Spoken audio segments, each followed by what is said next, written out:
G'day everyone, Not Sealed here. Today we're going to be repairing this LG washing machine. The fault that this LG washer has is that the pulsator slash agitator is not spinning or moving from side to side. This is a really easy fix and I'll show you how to remove it.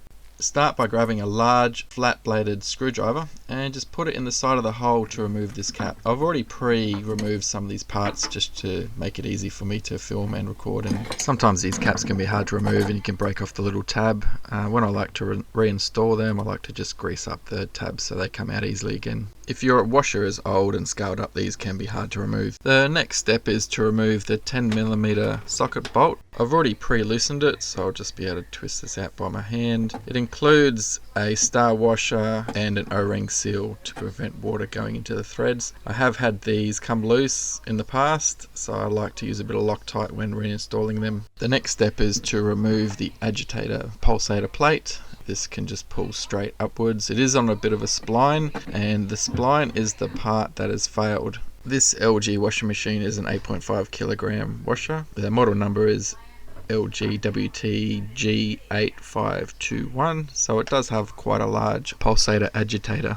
Now it's a bit hard to see, but this is where it's failed. Inside this should be a parallel spline, but as you can see it's all sort of ground away.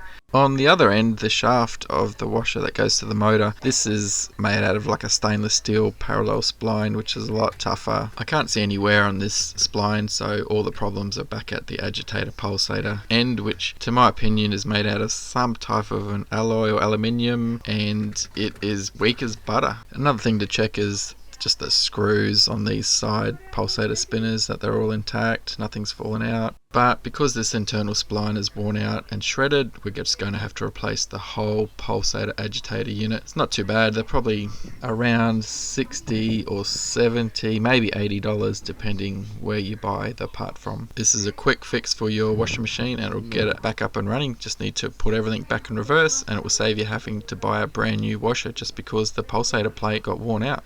Now here's an interesting fact. When I went to order this agitator pulsator, it's actually got two part numbers, AGZ73090603, which is an old part number, and the new part number is AGZ73090605. So I suspect they've had to update this agitator pulsator because they've probably got a lot of failures. I did a quick check online and there's a lot of other people having issues with the LG washing machine pulsator agitator not spinning, and that's the problem. So we'll give this washing machine a quick service, clean the lint filters, we'll clean the tub out, clean all around the edges, clean the pump filter and replace the agitator, and then give it back to the client, and happy days. Hopefully this information has helped you get your LG washer back into operation again. Don't forget to like and subscribe as we have a lot more household appliance repair videos. If you have any further questions, leave it in the comments below and have a great day.